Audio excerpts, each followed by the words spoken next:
Welcome, listeners, but take heed. We will say whatever we need to share our knowledge, thoughts, and joy, and even things that do annoy. Before we begin, please be aware, we have a tendency to swear. You have been warned, make no mistake, so join us now. We're for Fawkes' sake. Welcome to For Fawkes' Sake, a Harry Potter book movie compare and contrast podcast. I'm Karlee, and the gallant Gryffindor to my right is Ellen. That's me. It is you. Did that sound gallant? Maybe a little meek, but that's okay. I don't know how to sound. That's me. Yeah, that sounds like Godric Gryffindor. There we go. Yeah. I got it. Anyway, let's fly into the Phoenix flashback. Last week, we covered the second half of Chapter 11, Hermione's helping hand, and the not really corresponding film scenes. The trio go to visit Hagrid, and they assure him they didn't hate Care of Magical Creatures. They just honestly couldn't fit it into their timetables. Honestly. Hagrid ends up crying and telling them Aragog is dying, to which Ron and Harry have very little sympathy. They head back to the castle where they see a very klutzy moment for Cormac, where he walks into a doorframe. Harry calls Hermione out, saying she totally confunded him. She admits that she did, but that Cormac is disgusting. Harry and Hermione are invited to dine with Slughorn, but Harry has detention with Snape. Ron is extremely angry at the both of them that Slughorn completely ignored him. Unless you're watching the movie, in which case we see an argument about the Half-Blood Prince's book and Ron being a cocky little twat. During episode 215, Am I Confunded Right Now? Our Potter Pondering was, what are your thoughts on Hermione using the Confundus charm on Cormac McLaggen? Hey, it's Jackson with my Potter Pondering. I think Hermione was entirely justified to confund Cormac McLaggen. The guy was an absolute douche. And yeah, that's just my thoughts. He was a dick. He deserved it. Go Hermione. Hi, this is Jessica calling in my Potter Pondering for this week about Hermione using the Confundus charm on Cormac. It is kind of a muddy situation, a bit of a gray area, because while it isn't a game, like an official match, it's still official team tryouts, and although Hermione does make a good point that Harry wouldn't want someone like Cormac with his attitude and everything on the team anyway, which is definitely proven later on, she still cheated. However, we also know that Ron is a pretty great player when he isn't so damn nervous, so he did have the skills to beat Cormac if he could just get past his nerves. But he was nervous, and had Hermione not confunded Cormac, he likely wouldn't have beaten him. We'll never know for sure whether he would have or not. Given these circumstances that it is school tryouts, Ron being good enough to beat him if it wasn't for his nerves, and Cormac being a total turd, I say Hermione was justified in her meddling, and it wasn't too bad. But there is a deeper conversation to have, that Hermione is only okay with the rules being broken when she's the one to break them. Really hypocritical of a prefect. That's all I'm saying. Hi, this is Kendra Copeland calling in my Potter Pondering. What I think about Hermione using Confundus on Cormac. Well, I think this really shows that part of Hermione's Slytherin, because, you get little bits of that throughout. You have the whole Rita Skeeter beetle capture thing, and anyways, the list goes on. But I actually love it. I think it's kind of hilarious. I'm also a Slytherin, so maybe that has something to do with it. But I don't know if, it's one of those weird things. It's it was totally cheating completely, but at the same time, who wanted him on the team? So it's sort of was it for the better? Yes. So therefore, I think it was a good move. Go Hermione. Thank you so much for your responses. Our trivia question last week was, when is the first Hogsmeade trip of the term? The first Hogsmeade trip of the term is halfway through October. Congratulations goes to Jessica Wallace. Yay! This makes it 3 weeks in a row. She has got this streak going. Can she make it 4? Is Callista gonna come and cut her off? What's gonna happen? You never know. For now, let's dive into the first half of Chapter 12, Silver and Opals, and the corresponding film scenes. Chapter 12, Silver and Opals, Part 1. Harry only sees a glimpse of Dumbledore twice over the next few weeks, and wonders where he is and what he's doing. He's pretty sure Hermione is right that he's leaving the school for days at a time, and wonders if he's forgotten about the lessons he is supposed to be giving Harry. After the first lesson, he felt more comforted, but now he's feeling slightly abandoned. Halfway through October, they have their first trip to Hogsmeade, and they're glad to be able to get out of the castle for a few hours. Harry wakes up early the morning of the trip and spends some time reading his copy of Advanced Potion Making, even though reading in bed is not something he would normally do. The more he reads it, the more he realizes it has more than hints and shortcuts for potions, but also imaginative jinxes and hexes scribbled in the margins, many of which seem to have been invented by the prince himself. He has already tested out a few of them, including one that caused Crabbe's toenails to grow extremely fast, one that glued Filch's tongue to the roof of his mouth, and the very useful muffliato that filled nearby ears with an unidentifiable buzzing to prevent conversations from being overheard. Hermione is the only one who doesn't find these charms amusing, and even refuses to speak if Harry uses muffliato. While reading that morning, he finds a new spell that seemed to have given the prince a lot of trouble, as there were many crossed-off versions, but crammed in the corner is the scribble, Levicorpus, NVBL. Harry figures it means it's nonverbal, and doubts he will be able to cast it, as Snape loves to point out that he's been struggling with nonverbal spells. But he feels that the prince has been a much more effective teacher than Snape, and flicks his wand upward as he thinks Levicorpus. Ron wakes up with a scream as he's hoisted up and dangled upside down by his ankle, causing Harry to send his book flying in panic. Everyone else wakes up too, and as Dean and Seamus laugh and Neville, who had fallen out of bed, gets off the floor, Harry frantically flips through the book for the counterjinx. He finds the page with the spell again and sees another word squeezed in underneath it. Praying it is the counterjinx, he thinks Libera Corpus, and Ron falls back to his mattress. He apologizes as Dean and Seamus continue laughing, and Ron responds that he'd rather he set the alarm clock. By the time they're dressed and ready for the walk to Hogsmeade, the shock has worn off, and even Ron finds it so amusing that he wastes no time telling Hermione about it. But she doesn't even crack a smile and looks at Harry disapprovingly. When she asks if it was a spell from that potion book of his, he accuses her of always jumping to the worst conclusion. She again asks if it was, and he concedes, but says so what? She points out that he just decided to try out an unknown handwritten incantation to see what would happen. Harry chooses to ignore the second part and only comments on it being handwritten, asking why that matters. Hermione responds that it probably isn't Ministry of Magic approved, and adds on that she's starting to think the prince is a bit dodgy. Both Harry and Ron shoot this down, saying it's just a laugh. Hermione asks who would make up a spell like that. Ron says it's the kind of thing Fred and George would do, and Harry remembers seeing his dad use it in the Pensive. He never told Ron and Hermione about what he saw in Snape's memory, so he just tells them that Lupin told him about his dad using the spell.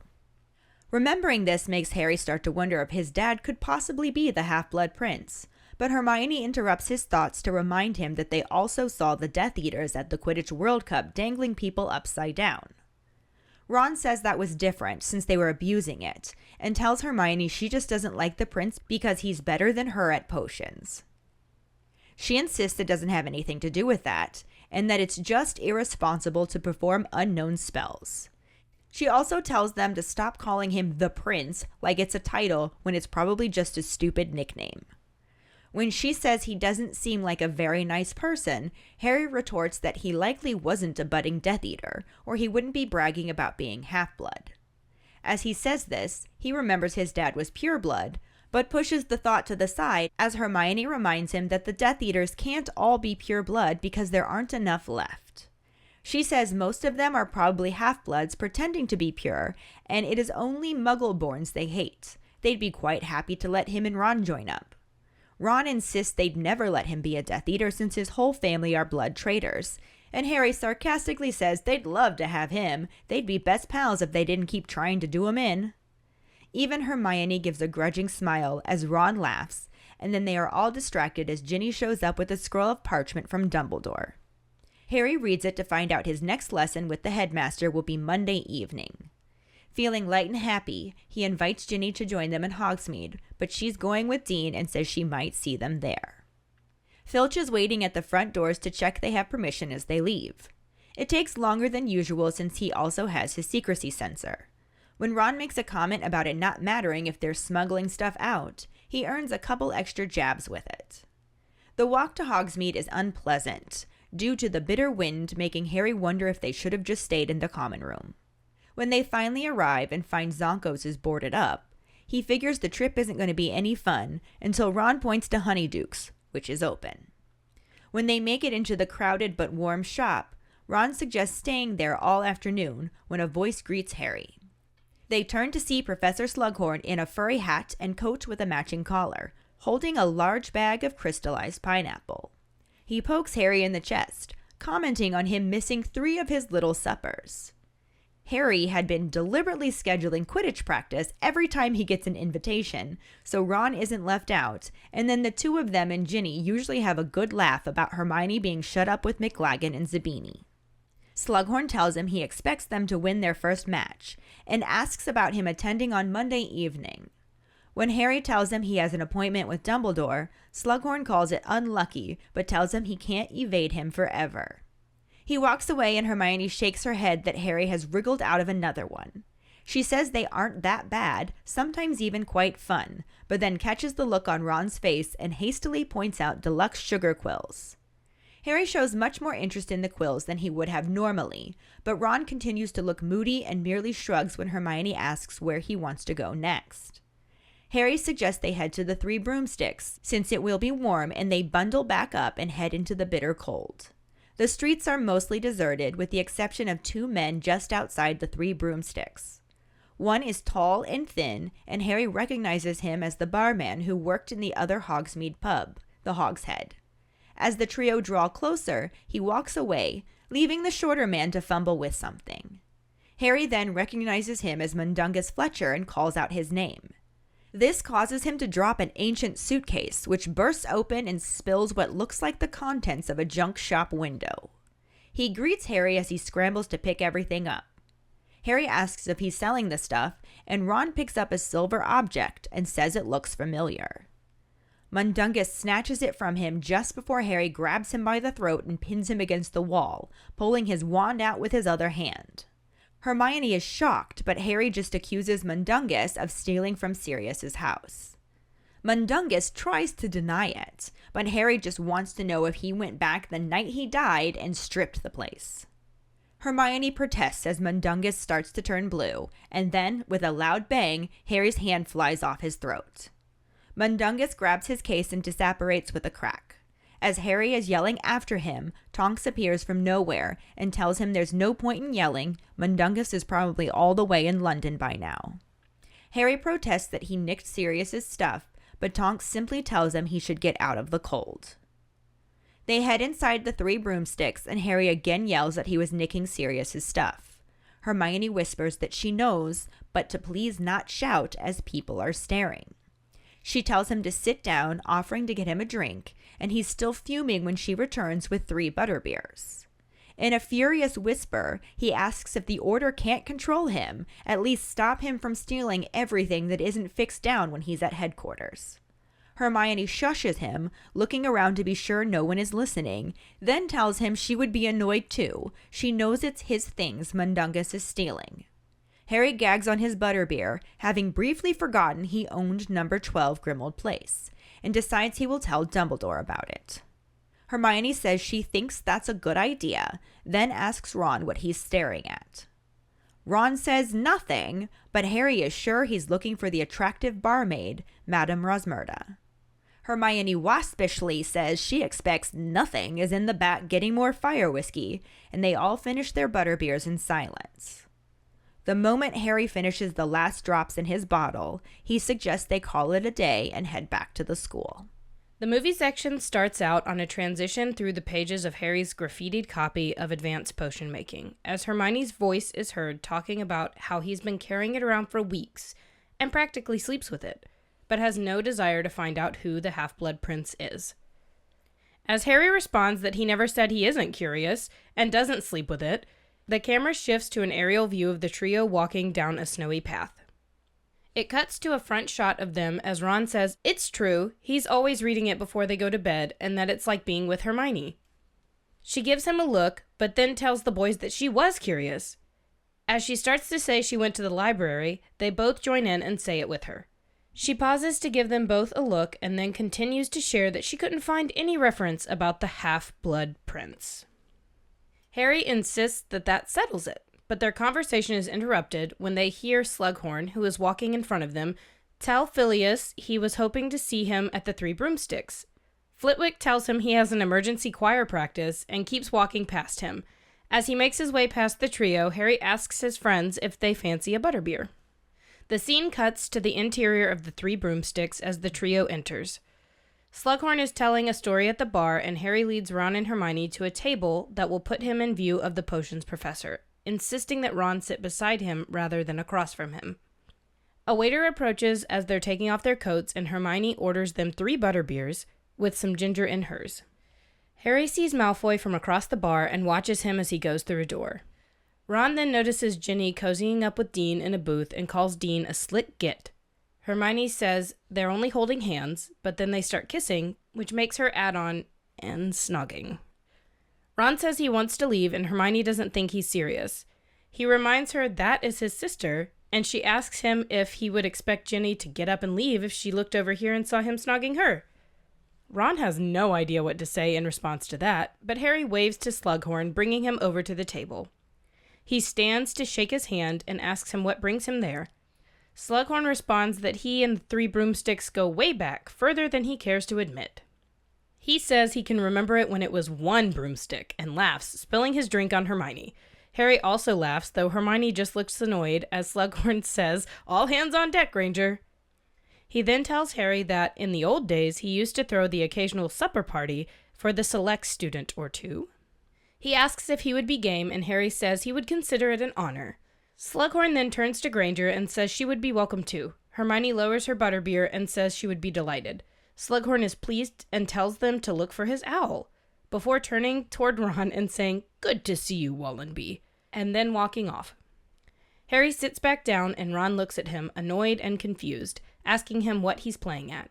Harry explains that Dumbledore asked him to get to know Slughorn, and when Ron questions this, Harry says it must be important or he wouldn't ask. Ron then looks at Hermione as she sets down her mostly finished butterbeer and lets her know that she has a bit on her lip. The camera shows her with a full butterbeer foam mustache that she embarrassedly wipes away before the scene changes to the trio walking through the snow again. What I think is really impressive about this book section and movie section is how very different they are for basically the same things happening. Basically, the same stuff happens in a very different way. It gets the point across. Like, this is the very definition of corresponding. I would say so, yeah. Like, it definitely goes hand in hand with it. It's just not the same. Like, at all. It's there.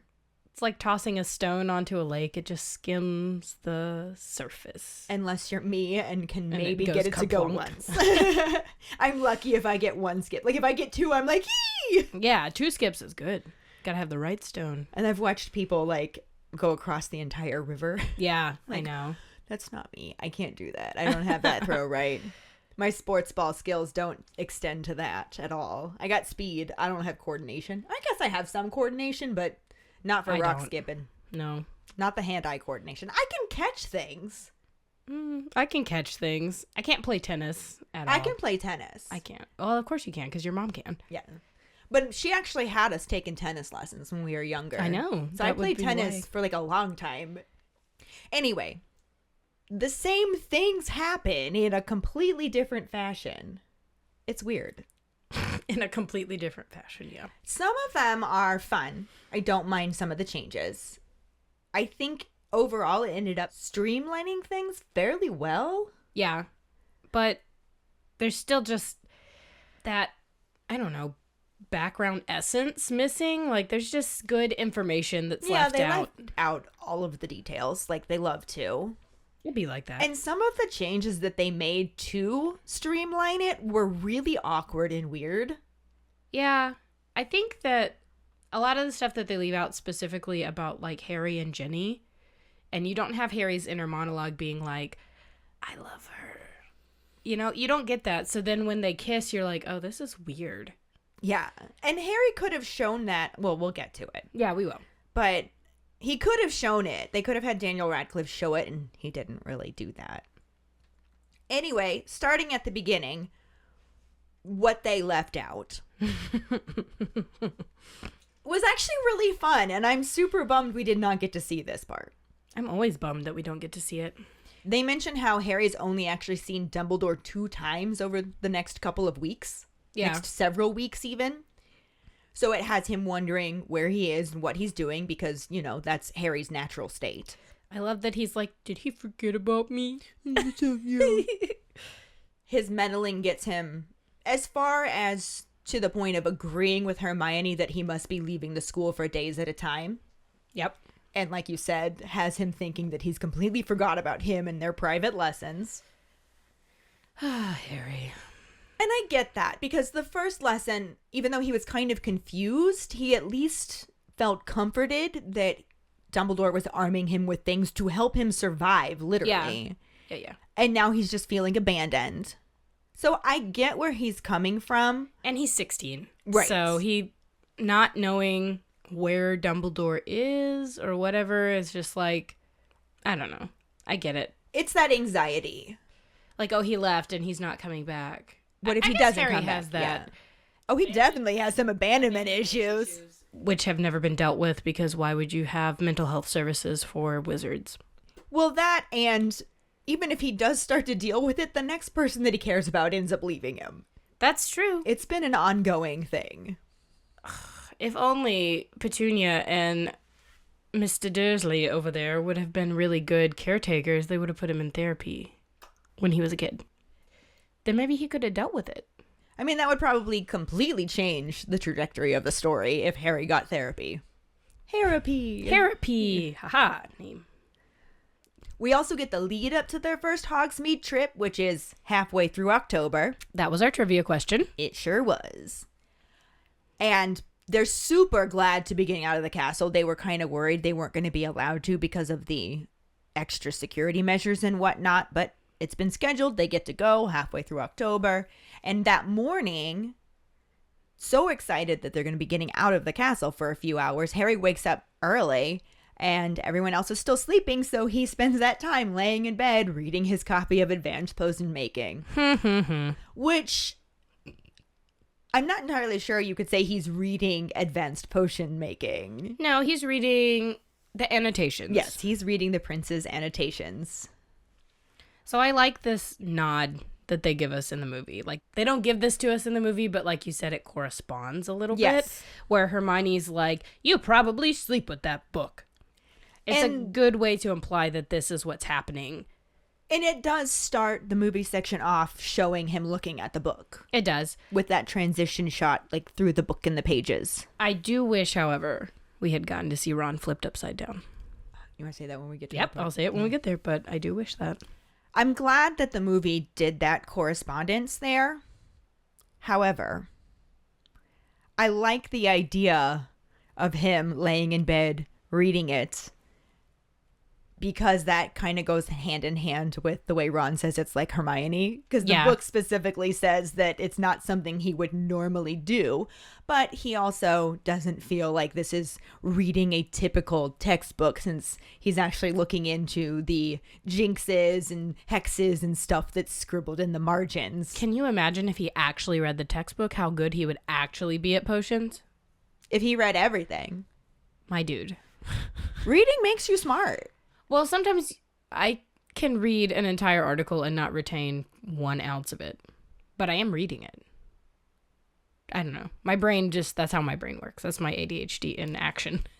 Oh, no, I get that. If I don't want to read it, I won't. I'll just like, I'm good reading it, but at I'm spaced pretending out. to read and not take in any word at Yeah. all, or reading the same sentence over and over again, or somehow managing to skip entire paragraphs as I'm reading. Yeah.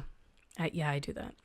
That kind of reading is not what makes you smart. But when you really absorb something, or like the number of times that we've read Harry Potter and how well that makes us know it, we're very Harry Potter smart.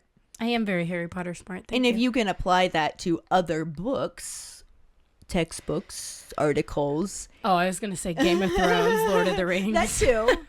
That too. I mean, why not? My fantasy IQ is like off the charts, y'all. But do I know how economics works? No idea. No clue. I could tell you how economics works in the wizarding world, but I absolutely have no idea how the American economic system works. For me, it's definitely Harry Potter and elementary art. Those are my top. I definitely have a lot of teacher IQ knowledge too, for sure. But I've done a lot of reading on all of the above. Well, that's true. Same. But anyway, I think that when you're really trying to absorb that information, like I know that I'm a better speller because I was a big reader growing up. Yeah. And I have such a visual memory that I am very good at picturing what a word should look like. And therefore, when I look at it and think it looks wrong, I know I probably spelled it wrong and then I can fix it. Yes. That's just what I mean. And that's not something Harry would do. No, Something it's Hermione not. would absolutely Yes. do. It's not something Harry would do. I feel like, just a side note, that if I had been introduced to the wizarding world, I would be very much like Hermione and being like, I'm going to find out everything that I can and be like the best I can be at this. Absolutely. And Harry's like, meh. Meh. I'll read it if it interests me. I'd be aight. And this clearly interests him, but It does. I can see why, because especially when we get to these jinxes and hexes scribbled in the margin, Yeah. some of which they seem to have been invented by him, probably most of them, it tells us how he's been testing some of them out, like the one that caused Crab's toenails to grow at an alarming rate. I have a fan theory that Snape's mom used this on Snape's dad at some point, and that's how he knows it. That would be hilarious. This one, I think, is kind of like, I can't believe you did that, Harry. That's really shitty. Yeah. But he used one on Filch that glued his tongue to the roof of his mouth. Probably when he was in the middle of lecturing a kid. Or Harry himself. I feel like he did it more unsuspectingly I was from going the to say sidelines. Harry would do it on the side because he can't do very good nonverbal spells yet. And I get that Filch is a pain. I actually had the thought that I'm very surprised that Filch still works at the school with how close he was with Umbridge. What else is he going to do, though? I know. So that was kind of my thought process is Harry should know this is all Filch has going for him. Right. He could probably do with some therapy, too. Is there like a program for squibs where it's like, here, we'll let you go work in the muggle world so you don't have to be surrounded by the painful memory that you don't have magic? I feel like that might be really hard, too, though. It Could you would imagine be. knowing it exists and not being part of it at all? I mean, not being I part feel of it. like Like that you would just have it at sucks. home, right? But you need to make a living. Like, what does Mrs. Fig do besides have her cats? Does she just replicate money I on her own? genuinely think that Dumbledore pays her. Oh, he might. Are you watching Harry? Yes. Here we go. Yep. But I still think, yes, he's a pain in the ass. This is However, really mean. He's still an adult in authority at the school. Who likes to abuse students, to be honest. Yes, he absolutely does. But that doesn't But this one's mean, pretty rough. That doesn't mean that the kids should be allowed to disrespect him that blatantly. Filch is important to the school. He definitely tries to clean it, like in the 7th movie when we see him like sweeping the blocks, even though there's Right. no hope. And this is just one of those meant to be funny comments, I think, in passing. is. But it just, But the more you look at it, it's kinda- problematic. yeah. Then there's Muffliato, which we actually hear of from this point on more than once. Yes, we do. And it just fills the ears nearby with an unidentifiable buzzing. That way, conversations can't be overheard. And I wish that we Somebody could have has that on me seen at that all be times. used. Yeah. I think it would be neat to see the people like looking around, trying to figure out where that sound is coming from and not being able to hear anything else happening right near them. That's tinnitus, friends. You Right. have tinnitus. You literally can magically cause tinnitus. So muffliato at least sounds really useful. I'm not sure why you would need to cause someone's toenails to grow, or gluing their tongue to the roof of their mouth, I feel like could be great for a parent if you've got a child that's sassing you. Like, you used a swear word, knock it off. I feel like there's better things to do than that. I don't know. I am not a parent, so I say this more as a joke. I probably would never actually do that for real if I were a parent. Yeah, we know. We will never know because we don't have magic. Right. Unfortunately. Right? Damn. I mean, it would be fun to Leviacorpus your baby and like play with them and tickle them. And stuff like that would be fun. Yeah, no, in fun ways, for sure. And that's Leviacorpus. That's the next one that Harry comes across in the book. Yes. Which apparently is one of the ones that he invented, because he has several different versions written of it and crossed out trying to figure out how to make it work. And then crammed in the very corner is where it says Levicorpus with NVBL in parentheses next to it, which Harry figures must mean is nonverbal. Yeah. And he tries it, figuring he's not going to be able to make it work because he's still struggling doing nonverbal spells. But he also thinks that the prince has been a much better teacher than Snape ever has been, which is hilarious. LOL. And he just kind of flicks his wand upwards and thinks Levicorpus. And with a scream from a deep sleep, yeah. I'm sure, Ron flies up in the air as if being lifted by his ankle and is just dangling above his bed. And I can't believe that anybody read this section and thought, we don't need to put that in the movie. Give me Rupert Grint hanging upside down any day. Right? It's Oh my hilarious. God. He would be so good at that. Ah! The scream, the looks on his faces. Honestly, I think of the trio, he is probably the most dynamic actor of the bunch. From what I've seen him do since Harry Potter, yeah. I honestly think he is the most dynamic. Not to say that Daniel Radcliffe and Emma Watson are not talented, but Ron's entire body. He was, a full body actor. Yeah, just he was very theatrical, and it still translated to screen. It did very well. Very well. I think they missed an opportunity giving Rupert and playing Ron down so much. Like, they gave Rupert an easy, quote, I'm doing air quotes, an easy role, and they really could have given him actual book Ron. He could have handled and he would so have much done more. it. So, but I mean, it's the same with Bonnie Wright. She would have absolutely. done, if they had written Jenny the correct way, she would have been able to do it. Naturally, Ron screaming wakes everyone else up, and it causes Harry to like throw his book across the room, panicking Yep. a little bit. Me too. I would do Right. that. Yeah. No, that would definitely be really nerve-wracking. Neville falls out of bed, Same. and as he's getting himself up off the floor, Harry's grabbing his book and just frantically flipping through it, or riffling through it, as the book says. We had a conversation about this Rifling. before, where Karlee said that it should be rifling, but the book actually says riffling, and the two words are very similar. Rifling having one F, riffling having two, and rifling is when you like frantically Look through stuff. like kind of cause some disarray trying to get through it. Like Whereas you're rifling through books on the shelf. You're Right. pulling them off. riffling was specifically Going through like pages of a book.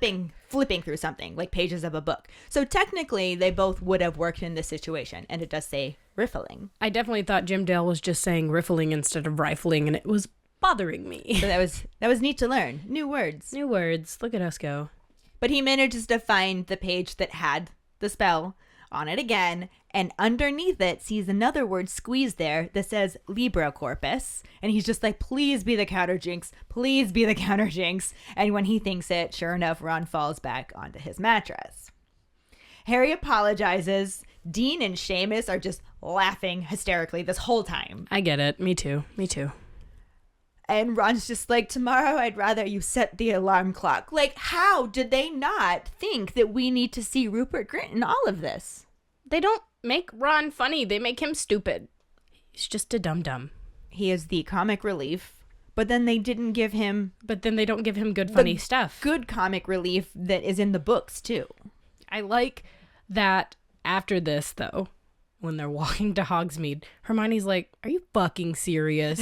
Stop. Yeah, he gets over it pretty fast. By the time they're all dressed and ready to walk to Hogsmeade, he's no longer shocked about it, which I don't blame him. Like, that would be a terrible way to wake up. But then I could get to where it was funny. But yes. Absolutely. Even if that happened to me, I would eventually find it hilarious. Yes, I agree. Like, when you wake up in a shocking sort of way, you don't really know what's going on. Your brain can't process things. Oh, we're and talking then about once sleep. you start to process it, Ron's just like, that was fucking hilarious. Yeah. And he immediately goes to tell Hermione that, like you said, is just like, are you fucking kidding me? Stop reading your book, dude. And this is about where Kind the of. movie comes in-ish. I will say it's the middle of October and it's snowing like that. I'm here for that. It's so cold. Like, they talk about how cold it is in the book. But in the movie, there's so much snow. So much snow that they're walking through. I'm just really surprised that it's the middle of October. I don't think it is the middle of October. In the movie? In the movie. Yeah, I no. don't I think thought it was like is. Christmas. They do say that it's sleeting and it's really windy and it's cold, but Yeah, Ron's like talking about how cold he is and they go into Honeydukes and he's like, this is so much better. I mean, honestly, it smells like chocolate. It's warm. I would probably stay there all day if there were tables, which there's not at Universal, but No. you know. I mean, they can't let you stay anywhere. Anyway, Hermione's in that whole what the fuck, like, Yep. you got this spell out of that book of yours, didn't you? And Harry's just like, always always jumping jumping to to the worst conclusions? conclusions. And she's just like, well, is it? He was like, yeah, but Maybe. so what? And she says, so you decided you were just going to test out an unknown handwritten incantation just to see what would happen. And somewhere in Harry's brain, he knows he was an idiot. Yes. In his defense, he thought it wasn't even going to work. True, there is that. But instead of acknowledging that, he zeroes in on the word handwritten. Handwritten, And yep. just goes, why does it matter if it's handwritten? Harry. Harry James, meddling Marie, chosen one Potter. I am the chosen one. Hermione, to give her some credit, I guess, decides to have a real argument with him about this instead of pointing out That's not the fact thing that I that's was saying. not the thing you need to focus on right now. Unknown spell, Harry. Unknown. Could have been bad. And she just points out that it's probably not Ministry of Magic approved. And then she also says that she's starting to think the prince is a bit dodgy. Well, you would be right, my friend. There is that. Both Harry and Ron are like, it was just a laugh. Like, what do you mean dodgy? Hermione is super right, though, about the prince being a bit dodgy. Oh, yeah. Especially at this stage, like, Snape would have been 6th-ish year, roughly, that he's Give or writing in take. this book. Well, Or maybe 5th. he did use Leviacorpus in their 5th year. He didn't use Well, it. he didn't James use it. used James it. used it. It did get used. So he had to have invented it before then. Maybe he was just an advanced potion student. I'm going to be honest. I don't think that this is a Half-Blood Prince invented spell. I think it's like what Remus Maybe he was trying to says. figure out what it was that James did to him. Yes. I think it's like what Remus said, that spells come back, you know, into fashion or whatever. And this one got used on him. And so he wrote it in his book and spent a lot of time trying to find out the counter curse so that he could get himself down should that happen again. But if Yeah. it's 6th year, he's already pissed off Lily by calling her a mudblood. So his life is over, or so he feels. 6th year, yeah, he's gonna be moody, broody, 16-year-old gross. And he's definitely going further down the path of future murder munchers at this point, too. One of the things that Hermione asks the boys is, like, what kind of person would put the time and energy into making up a spell like that? Fred and George. That's exactly what Ron says. My boys. Totally something Fred and George would do. And this is when Harry remembers seeing his dad use it on Snape. And he had never told Ron and Hermione about And he Snape's still memory. doesn't tell which them. I can understand why. So I he just can't. lies and says that Lupin told him about his dad using that spell. I feel like Ron, at the very least, should know that Harry was a sketchy, betchy, bitchy boy and went and got into the pensieve and was like, oh, I'm going to go up in your memories. We're lucky he didn't stumble upon another one. Honestly, And ruin the whole plot of the book. I don't think that Harry wanted to tell his friends. I don't think he wanted to admit out loud what his dad was like. Oh, well, I guess that's fair. Because that's a lot to have to explain. You mean a 15-year-old pureblood is a bully? Oh, I would never figure. Yeah. A 15-year-old, very Pampered? very pampered, very attractive young boy is a bully? I never would have guessed it. Yeah. It definitely changed his perspective on his father, and it's a lot more difficult to deny something that to when deal with, more yeah. people know about it. But also, you're stupid and 15. And I know that Harry points that out a lot when they say, oh, Dumbledore was only 17. He's like, we're 17. You're living a different life. And obviously, choices have been made to make you a better person. Different experiences. Different experiences, yeah. This, I think, is hilarious because Harry has a definitely not in Ravenclaw moment when he starts to wonder if his dad might be the Half-Blood Prince. It is not in a Ravenclaw moment. But also, it's the sad... Wishful thinking. The sad hopings of an orphan that he has some connection to his dad. Oh, man, I've never referred to Harry as an orphan, but boy, oh boy, he is. Yeah, he is. It's painful. He doesn't get too far into this line of thinking because Hermione interrupts him to point out that they've seen other people levitate people. I hate this. And it wasn't for fun. No, it wasn't. Well, it was for fun for them. But, for them. I think it was more for terror that they may have enjoyed doing. Yeah, But Harry immediately remembers the murder munchers at the Quidditch World Cup dangling people upside down.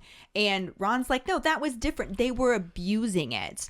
And then he accuses Hermione of just not liking the prince because he's better than her at potions. Ronald Bilious Weasley. So sensitive. I do agree a little bit to an extent. Like, she's like, fuck this guy. He's better. Oh, I don't doubt that at all. But it's more than that. Ronald. He being a turd.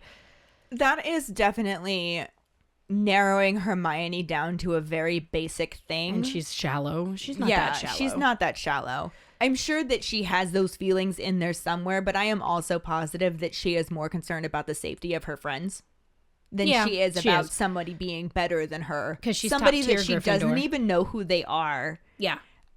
And obviously they still don't go to school with her. Right. So they're not her competition. I think that a little bit of her Hufflepuff is coming out, though, because I think she feels like Harry's cheating. And Hufflepuffs are very by the rules, by the books. I feel like this is the one moment where she is not coming across as a Slytherin to me. Yeah, definitely. I agree. But this would have been so nice to see in the movies because you don't really get a sense that the prince is a dangerous person until Harry uses Sectum Sempra. Right. And because they don't spend as much time speculating on who he might be, it's like a passing comment practically. Yeah. Hermione's like, well, I went to the library to look it up. And I didn't find anything. She does find something, though. But I feel like the lack of speculation on it tainted the reveal. Yeah, I agree. I agree so much, yeah. Because it was like, oh, well, I mean, that wasn't really that important, was it? Right. No. It's only the title of the book. If they had had this line that's coming up next in the book where Harry says, it's not very likely that this person is a budding Death Eater, because they wouldn't be bragging about being a half-blood. Right. Even just throwing that line in the movie would have been great, because it would have just added just that little bit. It is. I actually love this part of the book too, Yeah, and I like having this this part, whole following conversation would have been a cute moment as well. But I love the fact that she says she thinks he's a little dodgy, and Harry's just like, yeah, but he's probably not a murder muncher. And I'm like, It's fine. The world is split into dodgy people and murder munchers. Did you learn nothing from Sirius telling you Apparently that the not. world is not made of Death Eaters and good people? Yeah. But like you said, he says he wouldn't be bragging about being half-blood, and that's what makes him have a slight Ravenclaw moment. Not really. That was just like the non-full non-Ravenclaw moment where he remembers his dad was pure blood. He was like, he wouldn't be calling himself a half-blood, but whatever, I'll worry about that later. And Hermione says the murder munchers can't all be pure blood. bloods. There's not enough of them left. It's really only Muggleborns that they hate. I'm sure they'd be happy to let you and Ron This is a join. non-Ravenclaw moment for Hermione. I'm Well- sure they'd be happy to have you and Ron join. What? I think she just meant by blood status, Yeah. not by who they actually are. But I do love their response to it when Yeah. Ron's like, oh, yeah, they never let me be a murder muncher. My whole family's blood traders. Like, they don't want me as part of that. And then Harry and his sassy Harry moment where he's just like, oh, they'd love to have me. We'd be best pals if they weren't constantly trying to do me in. And I like that even gets a smile from Hermione. Yeah. And a laugh from Ron, naturally. And then it says that they're all distracted. A distraction arrives in the form of Ginny Weasley, Oh. who shows up with that scroll of parchment Yay, from Dumbledore this is my favorite. that Yes. you had previously mentioned. Yeah, because Dumbledore was like how he Yeah. got James and Lily together. He's like, Yeah. take this. I think what's really interesting here, and it's one of the biggest differences in the corresponding aspect of it, is they're still all at breakfast. Yeah. It's a long conversation that they're having and a lot of exposition at the Yeah. Gryffindor table here. And they do some similar-esque thing on the walk. They do, yeah. Just So having a it's conversation. Similar, it corresponds, but it is not the Different same. spaces. But the parchment is from Dumbledore. Harry finds out his next lesson with him is going to be Monday evening, and this makes him feel very light and happy all of a sudden. And he just tells Ginny that she should join them at Hogsmeade. Cute. And she says no. And she's just like, well, I'm going with Dean. Maybe I'll see you there. Good Dun, for you, dun, Ginny. dun. You set that boy up to chase you. Girls, don't make a boy chase you. I mean, maybe do. I don't know. You do you. Well, I like the fact that she wasn't just dating people to date people for the hell of dating people. She was actually picking people she liked. Yeah, she was actually trying to have a real relationship with Dean, and she wasn't just going to throw it away because Harry Potter was sort of paying some attention to her now. Yeah, I get it. Because he's not there yet. No, But he's he definitely kind of getting there. He still hasn't figured it out. is. That, what do they call it? Monster isn't growling Yeah. inside of him It's yet. not there yet. It's like waking up. But anyway, now they're finally hitting the road to make that trek to Hogsmeade through the not snow, but sleet and cold wind. Of course, they have to stop at the front doors and get poked by Filch's secrecy sensor. And Ron's like, why are you checking people on the way out? Surely it only matters what we're bringing back into the castle, not what we're bringing out of the castle. And it says that he earns himself a few extra jabs. And then, like I said, sleety, cold, super windy, Yeah. not a pleasant walk. I don't know if that would be more or less unpleasant than walking through the snow, because that snow wasn't necessarily a bitter cold wind. There was a lot of wind. They showed, well, it looked windy in the movie. At least up high, when Yeah. and which we'll talk about next week. But it's not exactly a short walk, so the longer they walk, the colder they are, the more Harry's just like, maybe we should have stayed in the common room by the fire.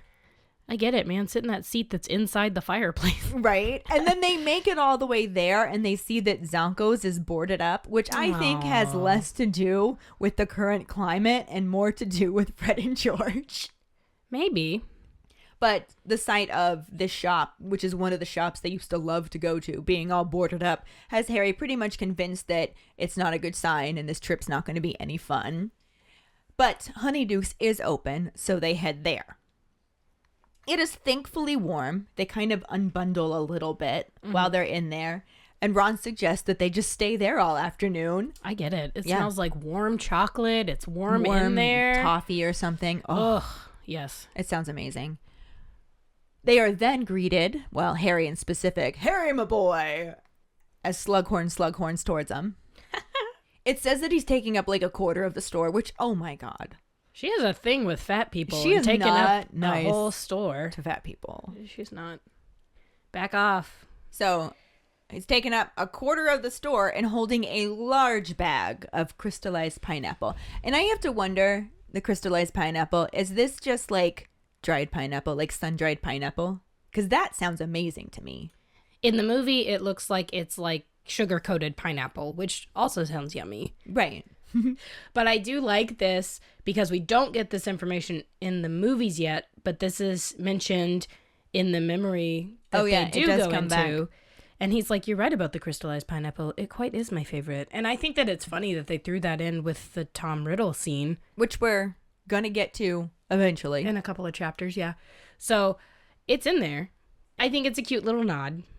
What I love is this is where I feel like the corresponding parts go the most off the rails. Agreed. Not only because this conversation is happening in a different place, the attitude towards it is also completely different. Yeah, I don't... With Harry's response in the book being, I don't really want you to be near me, versus Harry's response in the movie being, I need you to get with me, collect me, I'll be your prized pupil, invite me to your supper parties, blah, blah, blah, blah, blah. It's a weird shift. He does kind of get to that point He later does, on. but he's really not there yet. He's not there yet. In the movie, they started it off with Dumbledore being like, he's going to try and collect you. And Harry's just like, you want him to, don't you? And he's just like, yep. And so Harry goes into it with this whole big brown nose trying to, oh, yes, sir. And it's such a different attitude that it's really weird and awkward. And Ron's response to it in the movie is completely accurate, in my opinion.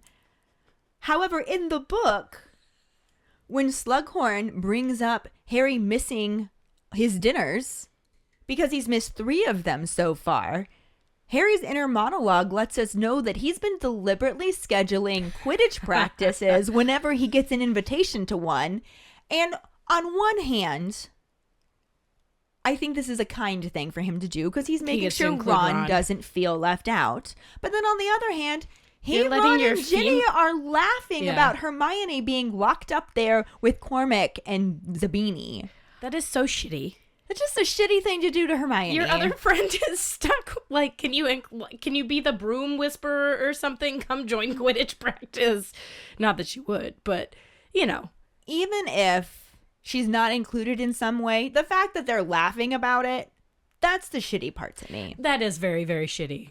Yeah. What I think is hilarious here, too, is that Slughorn's just like, well, I expect you to win your first match working this hard. And then he says, now, how about Monday evening? Surely you can't wiggle your way out of that one. And Harry's just like, I have a meeting with Dumbledore.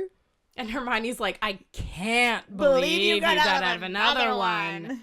And then she tries to say they're not that bad. Sometimes they're even fun. And then she sees Ron's face and is just like, damn it. Hey, look at these deluxe quills. Yes. Deluxe sugar quills. They'd last for hours.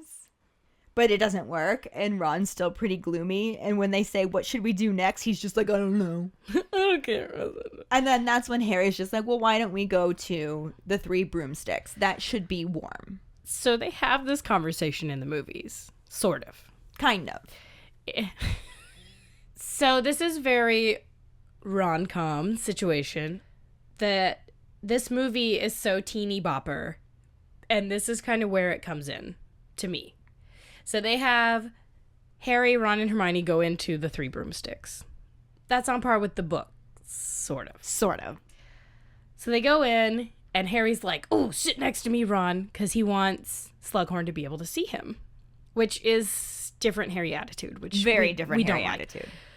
But then Ron looks over and sees Ginny and Dean making out in the corner.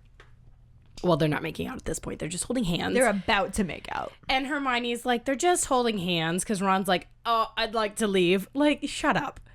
It's a very big brother. Like, I guess I get it. But he's like, I'd like to leave. And Hermione's like, they're just holding hands. And then she looks over and she goes, and snogging. Which this is when I learned what snogging was. Because it's used in the books a couple of times. But I was like, I don't know what that means. And this is the moment that I figured it out. Like, oh. So this happens. And Ron's like, I need to leave. And I wish they had given us like a Harry response. Like what we were talking about earlier. Yeah. Just so it was not so weird. Harry was so busy just like making eyes at Slughorn. Just like, look at me, Slughorn, look at me. I need to lure you over here. Look at me. And he's just completely absent from this exchange between Ron and Hermione.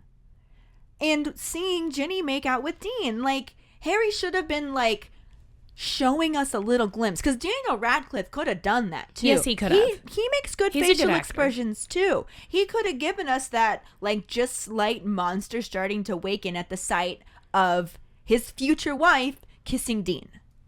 Indeed.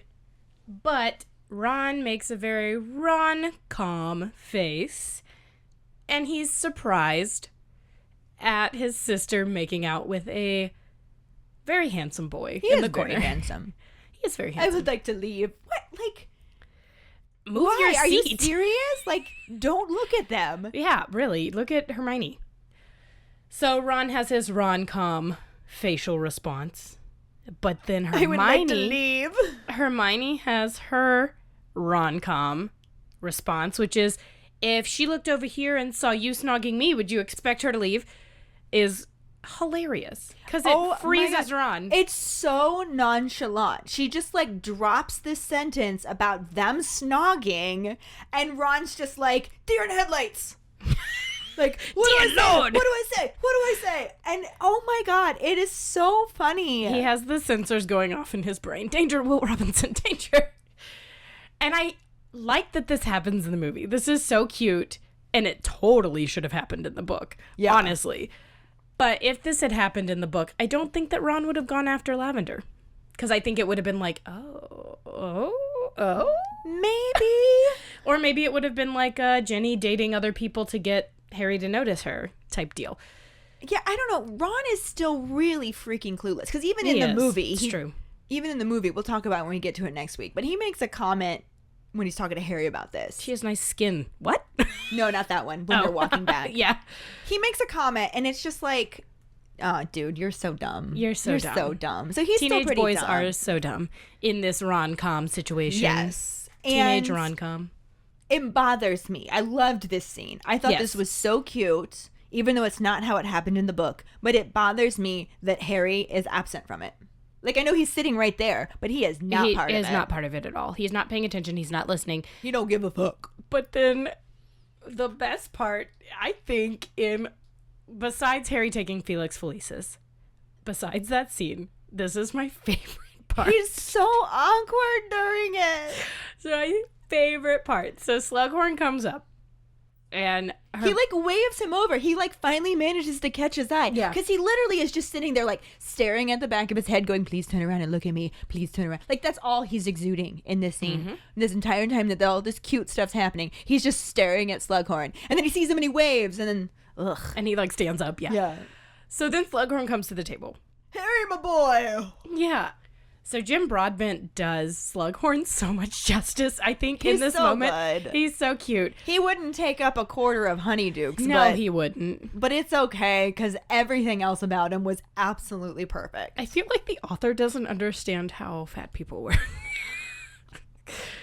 Large people. I'm not going to say fat people. Well, I mean, we do have to remember that she wrote this back in the 90s and shit, like early aughts, and the perception. But if somebody was that big, they wouldn't be walking around.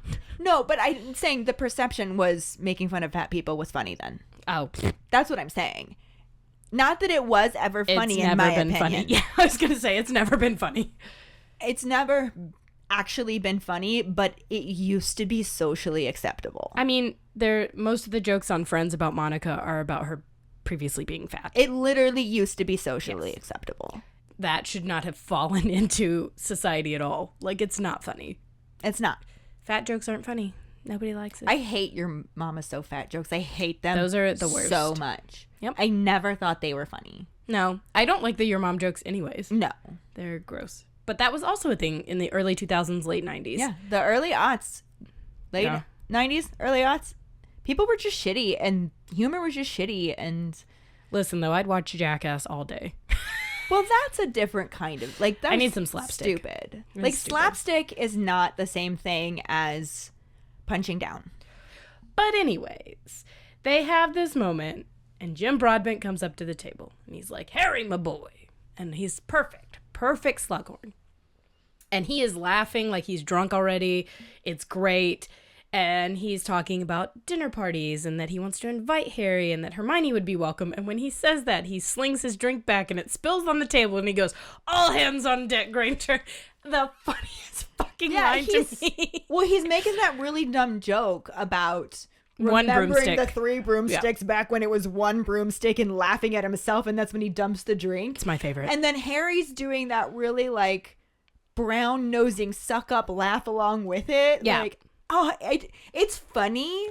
It's very slapsticky, but I think it's so awkward. It is very awkward. And it corresponds. Dan is very awkward in Yes. this. And I guess I've never really paid attention to Dan in this because I'm laughing too much at Jim Broadbent. But yes, I can see how Dan being in this scene He's is like, just oh, so funny. just sir. being a It was brown-nosing very bastard. It was very Percy-like. Yeah. It was very Percy-like. Oh, very good, minister. Very good. Like, Yeah. But no, the all hands on deck and the look on Hermione's face. Like, Oh my everything God. about it. I want to know how Slughorn got so drunk so fast. Like, did he just wake up that morning and start drinking to put on his beer jacket or something I before feel making like. the walk? Or if he did 2 shots of fire whiskey, that'll fuck Maybe. you up. I don't know. I did a shot of fire whiskey before we went on Escape from Gringotts. Mistakes. Oh, yeah. Whoops, mistake. We'll make some alcoholic butterbeer Yes. with some fire whiskey. I've done it before. It's good. And it'll be good, and we'll make it was good. on our TikTok nonsense. Yeah. So, like you were saying, this It's so good. kind of, sort of, not really happens in the books. Kind of, sort of, not really happens. I Yeah. mean, we already had that conversation with Slughorn that went completely differently. Yes, because Harry's intentions were different. Harry's at just the like, point. oh, absolutely, let me come to this dinner in the movie, whereas in the book he's already actively deliberately avoiding it. missed 3 of them. Yeah. And different places. What this also didn't give us, because the movie just jumps right into them entering the 3 broomsticks, whereas the book shows the walk from Honeydukes to the 3 broomsticks, where they run into Mundungus Fletcher, who has stolen and is selling Sirius Black's belongings that are now Harry's. Well, this is important for 'Cause another he's reason selling as them well. to the barman from the the Hogshead, Hogshead, which who is we don't know Aberforth. at this point, but we know at this point because He we takes live Harry Potter. a package from Mundungus and he leaves. This is when he buys the mirror. Oh, absolutely. This is when he mirror from buys the him. mirror from him. Because Aberforth says it in the 7th one. He says, I bought it off Mundungus in Hogsmeade. Mm-hmm. And Albus told me you'd be furious if you ever knew. Which I think is hilarious and cute. Harry kind of hulks out in this moment when he realizes what's going on, which I can't really blame him. I understand why he's upset. But when he realizes that the items that Mundungus is selling were Sirius's, like, he's not even thinking about them now being his. Yeah. They're Sirius's. He grabs Mundungus by the throat and shoves him into the wall. We got caps lock Harry. And he legit starts to turn purple and then blue. And then it just says with a bang, Harry's hand flies away from his throat. I hate don't this. know if Hermione did that Tonks did it. or Tonks. Tonks did it, I believe. Yeah, that would make sense. Because Hermione is like, Harry, no! Yeah. And then there's a bang and he has to let go. And then Mundungus immediately disapparates with his suitcase of stolen items. And Harry's just screaming after him. And that's when Tonks is just like, he's going to be in London by now. Like, there's no use in screaming. He can't hear you. I hate this moment for a multitude of reasons. 1, Mundungus, you're a shitty ass person. Yes. Fuck off. 2, Tonks, you should have let him kill him. Come on, Hufflepuff. I don't think that that's the appropriate and protecting Harry thing to do. Ugh, Mundungus just grinds my gears. I mean, he's a coward. You're so Mrs. Weasley about that.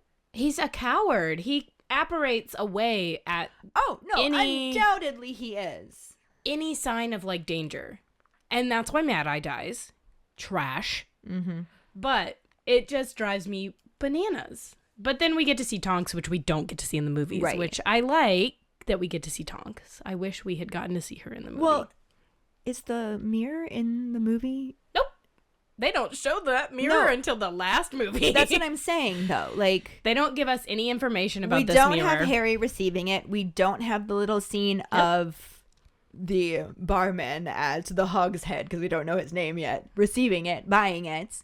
And then all of a sudden, it's just part of the story in the 7th one or 8th one, whichever one you want to talk about with the movie. It's the 7th movie. He takes it out because it's when he's packing.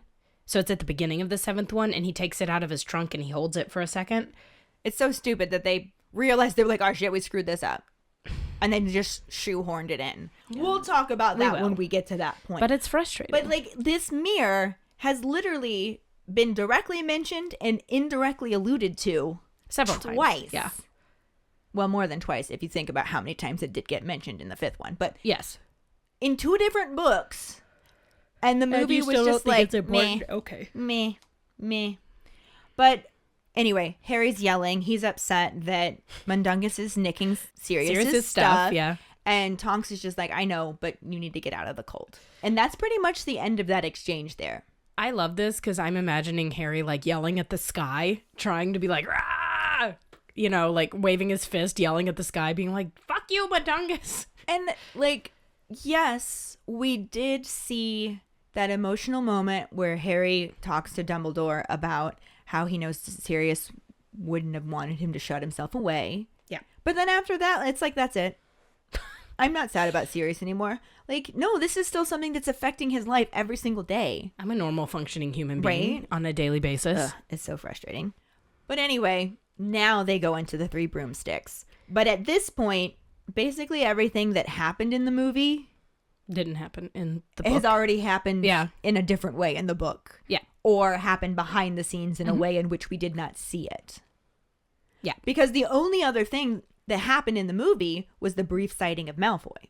Which doesn't happen. Malfoy's not in Hogsmeade today. No, he's not. We find that out for sure. Yeah. Next half of this chapter. Yep. But right now, literally, we're practically at the end of where I cut this off. Like, they go into Hogsmeade, and Harry again is just like basically yelling about, it's like a whisper yell, but those can still be really loud. But he's like, can't the Order do something to stop him from stealing everything that's not fastened down at headquarters? And Hermione's just like, Harry, stop talking. Yeah. Like looking around to make sure people aren't listening in. And she tells him to go sit down and she'll get the butterbeers. I really like that they have waiters in the movie, because walking up to the bar to order your drink every time you go in would be annoying. And I'll tell you this, it is annoying. I hate doing it at Universal. It's obnoxious. I just went last summer, right? Mm-hmm. You can order on your phone now. Bet. You literally put in the order on your phone, pay on your phone, and then they just bring it to you from the table. Noise. God, it's so nice. That's so much better. better. It got better.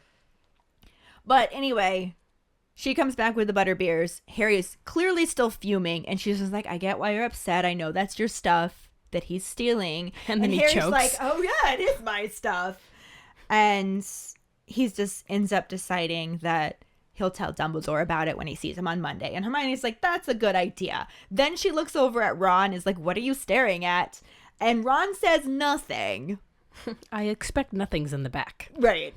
And Harry is pretty sure that it's Madame Rosmerta. And Hermione just says, I expect nothing's in the back, getting more fire whiskey. And this is actually an important little line that looks like a throwaway line. It is important, yes. In a very different fashion from the movie. Mm-hmm. They literally just all sit there in silence and finish their butterbeers. All hands on deck, Granger. All there hands is on no deck. Ginny and Dean in this scene. No. They're literally just sitting there in awkward silence because Hermione's peeved that Ron's looking for Madame Rosmerta, yep. and Ron's peeved that he wasn't invited to the dinner, and Harry's peeved because Mundungus was stealing his/Sirius's shit. Yep. And the moment Harry finishes the last sips of his butterbeer, he's just like, shall we go back? Well, sure. And that's it. That's where I cut it. I do like the idea that the movie moved all of this stuff to happening in the 3 broomsticks. It allows you to not have to make too many sets. Which, no, it's fair. I just, is a good streamline, I guess, for the movies. I understand in the books you can have multiple places and it not be that hard. But in a movie, you're like, oh, I have to build a whole fucking set for one scene. Okay. Yeah. I get it. I don't think it was necessary for them to be in Honeydukes. No. I don't think it was. I think it worked just fine to have it all at the 3 broomsticks. It just didn't have to be written the way it was written. Right. It still could have been the, I don't really want to join you kind of dealio. And, they have this meeting coming up on Monday. That meeting could be Dumbledore being like, hey, want you to collect him type thing. Like the next memory situation. But he started it off that way, so Harry's got to be all weird, and Harry is all weird. Now, I feel like because we had more Jim Broadbent, now we've already talked about him, but I feel like we talked about him a lot during the episode too, so we don't really need to talk about any of the actors. It was limited in this section. Hold on. Warwick Davis is in here. Warwick and I love Davis. him with his awkward line. Oh my God. Did we talk about that? I don't think we did. Did we really just skip over? Yeah, because I didn't think about it last night, but... Well, we'll bring it up here now. Yes, we will. So before they get to the Three Broomsticks, the thing that makes them decide to go to the Three Broomsticks. In the movie. Is Harry hears Slughorn tell Phileas Flitwick that he was hoping to find him at the Three Broomsticks. And Phileas says, I have emergency choir practice. I love it. What is an emergency choir practice, Flitwick? Did somebody die and we have to practice songs for their funeral? I totally would have done I feel like considering that they had the toads in the movie, somebody croaked. Those toads are cool as fuck, though. Yeah. No, it's so funny. And he's so funny the way that he delivered that line. Oh, yes. Great. Oh, yes. I He's loved wonderful. He was 3 different characters in these movies, too. He was, yeah. But yeah, so that's about it to talk about. Yeah. Character-wise, movie, or actor-wise, I should say. He's the only one that I want to talk about. I love Warwick Davis. So that's about it there. We can move along to our Potter Pondering. So we talked a lot about how the movie left out the other spells that the prince wrote in his book. So we are curious, what are your thoughts on the movie leaving out the other spells the prince wrote in the potions book? Find the post on our Facebook page and share your thoughts. Or call us at 216-526-6792 and leave your response as a voicemail.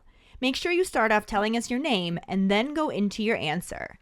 Don't forget, you can also stitch your response on TikTok. We really look forward to reading, hearing, and seeing them. This week's wizarding word is that Miriam Margolyes is not right. And I say that completely like that because this has been going around for at least a week now. By the time this episode's out, it's probably going to be like 2 or 3 weeks. And we just wanted to address this because this is the first episode that we are recording since this started circling all of the social media. And BBC.com has an article that we're going to post that says, Harry Potter, is Miriam Margolyes right that adult fans should grow up? And no, she's not right. I mean, if you miss the context, Miriam Margolyes plays Professor Sprout in the movies. She had an interview where she said that it's time that Harry Potter fans grow up and get over it. They should be over that by now. And she says something along the lines of, it's for children. This is so un-Hufflepuff of you, ma'am. Oh my gosh, there's no way she's a Hufflepuff for reals. No. I made a comment on Facebook in response to one of the articles that we came across, so I just wanted to share that really quickly. I said, it isn't something we outgrew. It's something we grew up with. It's a huge part of our lives and even saved many of us. It was an escape for many and taught us love and acceptance. That will never be something we need to get over, and I feel sad for anyone who can't see that. And that's very true. There's been so much stuff that has happened. Why can't we just have this little world where things tend to get resolved in a nice, pretty bow at the end of the book? And like I said, this was an escape. So many of the Sorting Hat stories that used to get shared, that can still be shared if you want. Yes, absolutely. Please share. But so many of them talked about what traumatic things they were going through and how Harry Potter helped them. Yes. Even Gary Oldman had his own story about how Harry Potter saved him. Yeah. The magic that it creates is ageless. And she's wrong. For Tom Felton, it's still such a big part of his life. It's still a big reason that we know who Dan is. It's a big reason we know who Rupert is. It's a big reason we know who Emma is. And it gave kids an opportunity to be introduced to like Richard Harris and lots of like really in-depth, wonderful British actors that they probably would have never taken the time to recognize. And it's not like this is the only series that has ever stuck with people. Narnia sticks with me through and through. Series of Unfortunate Events. I mean, sticks think with me about through how and many through. adults still love Disney. But when you think about Hello. something, Hi, it's right? me. When you think about something that impacted you in some way, and it's not like this is one movie or one book that you read when you were a child. Yes. Literally, I, being older than you, started reading them when I was 17. Yeah. And didn't get to finish them until I was well into my 20s. Mm-hmm. I mean, I was 5. And then didn't get to finish watching the movies until well into my 20s. Yeah. I was never a child when I fell in love with these. No. And they still saved me. But I also think from a different perspective, being a child and reading them growing up, like I started at 5. My dad started reading me the first one when I was 5. And growing up with Harry, that changed my perspective and my outlook on life and stuff like that. I think I was one of my only friends who wasn't depressed in high school. I was depressed, and then I found Harry Potter, and it helped me get through it. I mean, I definitely struggle now with anxiety and depression, and any time I press play on my audiobook, like I was listening to it coming over here today, it makes me feel better. And why degrade people for something that they like? And that makes them happy. That's been my big thing. Like you said, let us have it. For most of my life, I just think that there's enough hatred in the world that you're taking time to take away from something that makes people happy just because you don't get it. And that's why I feel sad, because I don't think she has that same kind of happiness. I don't think she's right. And obviously, if you're listening to us, you probably don't think that she's right either. Right. And like I said, we'll share this article so you can look at it too. But it's been all over social media. So if you haven't heard this at this point, you probably will by the time this episode comes out. It'll be shared on our page regardless. Yep. But all that said, we'll move into our trivia question because we are still moving forward with Harry Potter because we love it. Always. This week's trivia question is, why did Malfoy have detention during the first Hogsmeade visit? The first one who responds with the correct answer and the code word #NotInHogsmeade will get a sticker. Another way to get a sticker is to rate and review us through iTunes. If you don't have an Apple account, then you can write us a recommendation on our Facebook page. Make sure to email us at fawkesakepod@gmail.com to let us know you did, and we'll get back to you to figure out which sticker you want and where to send it. Don't forget to find us and follow us on Facebook, Instagram, Threads, and TikTok at FawkesAkePod.